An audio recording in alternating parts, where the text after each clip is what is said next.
Fascist Sheikh Hasina তার মন মানসিকতা এবং তার কোনো বক্তব্য নিয়ে আমি কোনো মন্তব্য করে আমার সময় নষ্ট করতে চাই না। সামনের বাংলাদেশ হবে বাংলাদেশের মানুষের মুক্তিযুদ্ধের স্বপ্ন পূরণের বাংলাদেশ।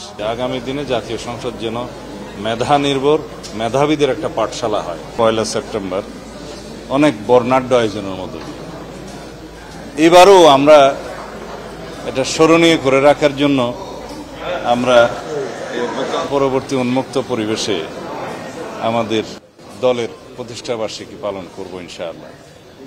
এটাও স্মরণীয় হয়ে থাকবে, কারণ সামনে নির্বাচনের বিষয় আছে। আমাদের নেতাকর্মীরা সবাই উৎসাহিত যাতে দলীয় প্রতিষ্ঠাবার্ষিকীটা আমরা এইভাবেই পালন করি, সারা দেশের মধ্যে একটা মেসেজ যায়। এবং এই প্রতিষ্ঠাবার্ষিকীর এই অনুষ্ঠানগুলো আমরা বেশ কয়েকদিনের অনুষ্ঠান সাজিয়েছি। আমাদের দলের প্রতিষ্ঠাতা শহীদ রাষ্ট্রপতি জিয়াউর রহমানের মাজার জিয়ারত সহ অন্যান্য অনুষ্ঠান থাকবে, র্যালি থাকবে, এগুলো অলরেডি প্রণয়ন করা হয়েছে। তবে জাতির কাছে আমরা যে মেসেজটা দিতে চাই, আমরা নতুন রাজনৈতিক চর্চা শুরু করতে যাচ্ছি, যেটা সংস্কারের মধ্য দিয়ে, রাষ্ট্র কাঠামো সংস্কারের মধ্য দিয়ে, শহীদের প্রত্যাশা অনুযায়ী, জনগণের প্রত্যাশা অনুযায়ী একটি নতুন অভিযাত্রা আমাদের শুরু হবে। এবং সেই যাত্রায় আমরা রাষ্ট্র কাঠামোর গণতান্ত্রিক সংস্কার, সংবিধানের গণতান্ত্রিক সংস্কার এবং সমস্ত গণতান্ত্রিক ও সাংবিধানিক প্রতিষ্ঠানগুলোকে শক্তিশালী করে নির্মাণ করার জন্য যেই সমস্ত সংস্কারগুলো আমাদের করতে হবে, সমস্ত প্রক্রিয়াগুলো আমরা শুরু করেছি। সামনের বাংলাদেশ হবে বাংলাদেশের মানুষের মুক্তিযুদ্ধের স্বপ্ন পূরণের বাংলাদেশ। সানশাইন আটা ময়দা সুজি, ভালোবাসায় তৈরি।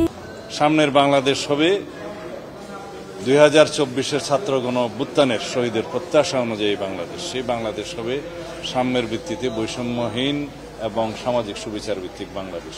সেই জন্য আমরা আমাদের সমস্ত রাজনৈতিক কর্মকাণ্ড এবং নির্বাচনী ইশতেহার সবকিছু আমরা সাজাবো।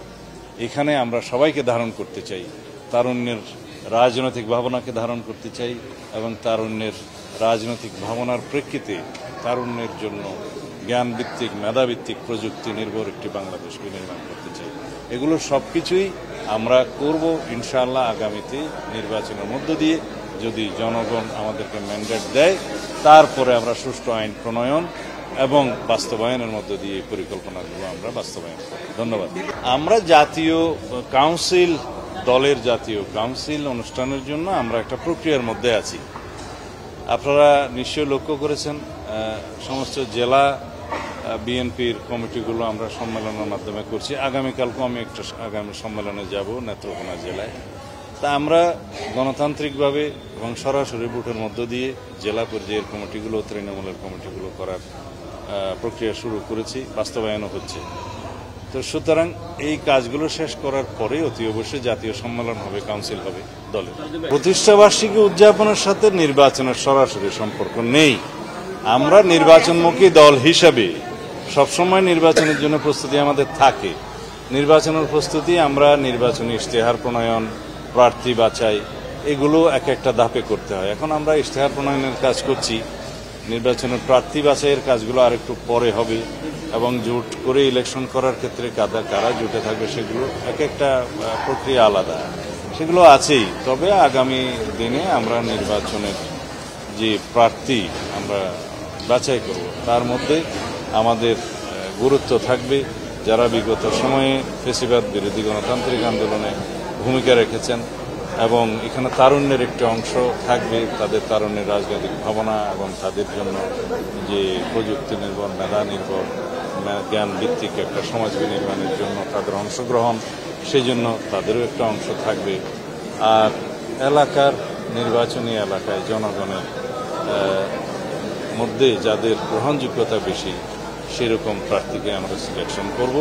এবং আমাদের একটা ভাবনা আছে যে আগামী দিনে জাতীয় সংসদ যেন মেধা নির্ভর মেধাবীদের একটা পাঠশালা হয়, সেটা নির্মাণের জন্য আমরা চেষ্টা করব যাতে জাতি বিনির্মাণে তাদের ভূমিকাটা আমরা নিতে পারি, তাদের কন্ট্রিবিউশনটা যেন জাতি পায়। তো ফ্যাসিস্ট শেখ হাসিনা তার মন মানসিকতা এবং তার কোনো বক্তব্য নিয়ে আমি কোনো মন্তব্য করে আমার সময় নষ্ট করতে চাই না।